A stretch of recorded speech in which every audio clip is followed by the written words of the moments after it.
So hi, what's up? It's your boy Sports Wizard and welcome back to another video on my channel. So today I'm going to be doing Australian Open men's 4th round quick predictions and let's jump right into it. So my prediction for Nadal versus Mannarino is that Nadal will win in 3 sets, but it's not going to be that easy. I think the scoreline will be 7-5, 7-5, 6-4.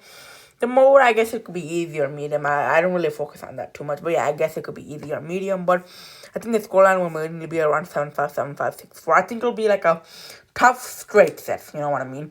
Mannarino could definitely snag a set. But I think it'll be more of a tough straight set match if Nadal will try to fight it out. And yeah, so for the analytics at all, he's an aggressive baseliner. He has a good ground strokes. He can play both offense and defense, and he has a decent serve. Whereas Mannarino, he has good ground strokes. He has a good net game, and he places the ball well. That what is 2-0 Nadal. So Nadal, he's gonna hit winners, hit aces, make Mannarino move around that. Mannarino is gonna hit winners, and then come to the net and get a couple of points off there.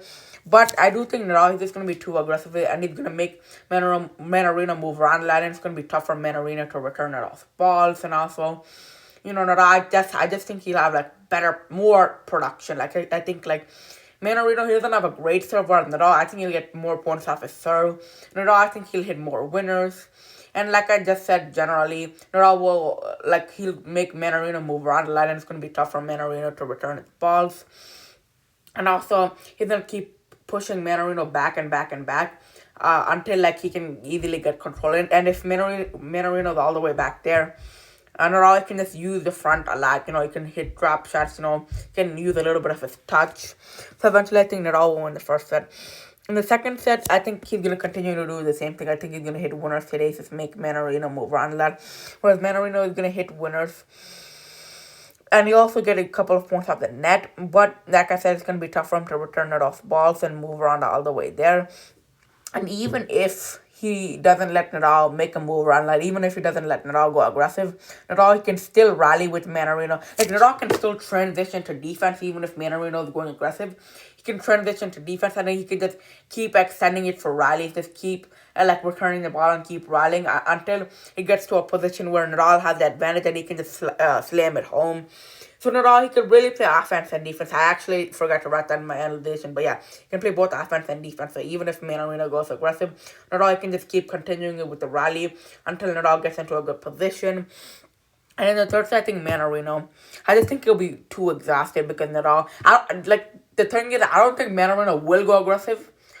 And so that's why I think in the third set, he's going to be exhausted from moving around that much. And, Nadal is just going to be way too powerful.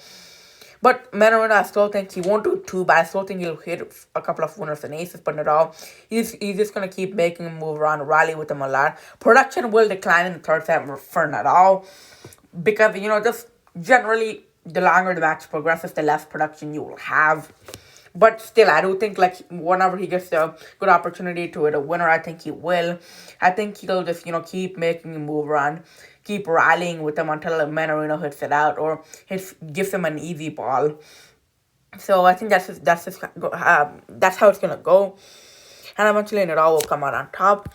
And as for the next prediction, Zverev versus Shapovalov. Zverev, I think he'll win in 4 sets. The scoreline will be 7-5, 7-6, 4-6, 6-3. The mode will be medium. So yeah, I think that's what's going to happen. Shapovalov is not a bad player, but I do think Zverev can come out on top in not fast sets. So for the analyzation, Zverev is an aggressive baseliner. He has a good ground strokes, he has a good serve, and he can sometimes hit double faults. Shapovalov, he has a good backhand, he's an all-scorer, he has a good serve, and he has a good net game. That was 4-2 Zverev. So in the first set, Zverev is going to go aggressive. He's going to hit winners, hit aces, make Shapovalov move around like where Shapovalov, he's also going to hit winners. And he's also going to hit aces, but I think, and he's also going to get points off the net, but I think Zverev is going to be way too aggressive, keep making Shapovalov move around a lot. And I also think Zverev, he's going to try to aim to Shapovalov's forehand side a lot. The reason being that if he aims to his backhand side, Shapovalov might get a lot of production. So I think Zverev will use that tactic. Keep, for the most part, trying to hit to Shapovalov's forehand. And also I think he's going to try to make Shapovalov move farther because Shapovalov, once he comes around baseline range, it's very difficult to stop him. Like he just goes full fire. So I think he's gonna try to keep control the game and making him move back.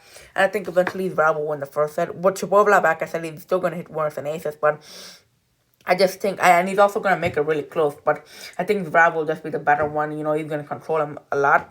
In the second set, they're both going to be hitting winners, hitting aces, making each other move around.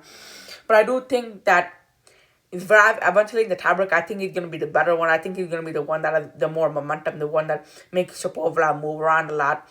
And like I said, Zverev will keep trying to hit the Shapovalov forehand because it is his weaker side. So eventually I think he'll win the tiebreak. But in the third set, I think Shapovalov, he'll realize that Zverev's doing all this. So I think he's going to be the one that will take a lot of momentum. I think he's going to be the one that hits winners, hits aces, makes Zverev move around a lot. And he's just going to keep trying to use his backhand a lot to hit a lot of winners to get more production. He's going to hit aces as well. And I think he's also going to try to improve his forehand a lot throughout the match. And eventually I think Shapovalov will, and like I said, Zverev still won't, I didn't say that actually, but Zverev still won't be 2-2 bad. I still think he'll hit winners and aces, but I think Shapovalov will just be better. And in the fourth, I think eventually Shapovalov will be tired, so Zverev is going to be making him move around, rallying with him a lot. The production will go down, like I said, for Nadal's match. Eventually, the farther the match progresses, the less production you'll have usually. So I do think like whenever he gets the opportunity, Zverev will hit winners. He's gonna keep his serve consistent throughout the whole match, which is also a very big thing. And there's two key things in this match: Zverev's serve and Shapovalov's forehand. If Zverev is able to keep his serve good and keep aiming to Shapovalov's forehand, it'll be good for him. If Zverev does not have a good serve and Shapovalov keeps his forehand very well, then Shapovalov will make it a little bit closer, but I still don't know. I still think Zverev will come out on top. But again, if he's able to keep his forehand well and Zverev has an off-serving night, it could go to 5. We'll see what happens, but I don't think that's going to happen. I think Zverev he's getting more consistent with his serve throughout the time goes on. I think right now he's in a very good position, and I think he's very consistent as of this moment. So yeah, eventually I think Zverev will come out on top. So yeah, guys, these are my two predictions. You can just see that one more time. And yeah, guys, please make sure to like, subscribe, and turn on those notifications. Guys, I'd really appreciate it if you guys like, subscribed, and turned on those notifications. I'll show you the matches I'm going to be doing tomorrow. So I'll be doing Krasny versus Medvedev for the men's side and Fritz versus Tsitsipas for the women's. I'll do the Swiatek versus Thurstia match and Canopy versus Sabalenka maybe. So those two for each side. So yeah, stay tuned for those videos. And like I said, please make sure to like, subscribe, and turn on those notifications. I'd really appreciate it if you guys like, subscribed, and turned on those notifications. And I'll see you guys next time. Peace.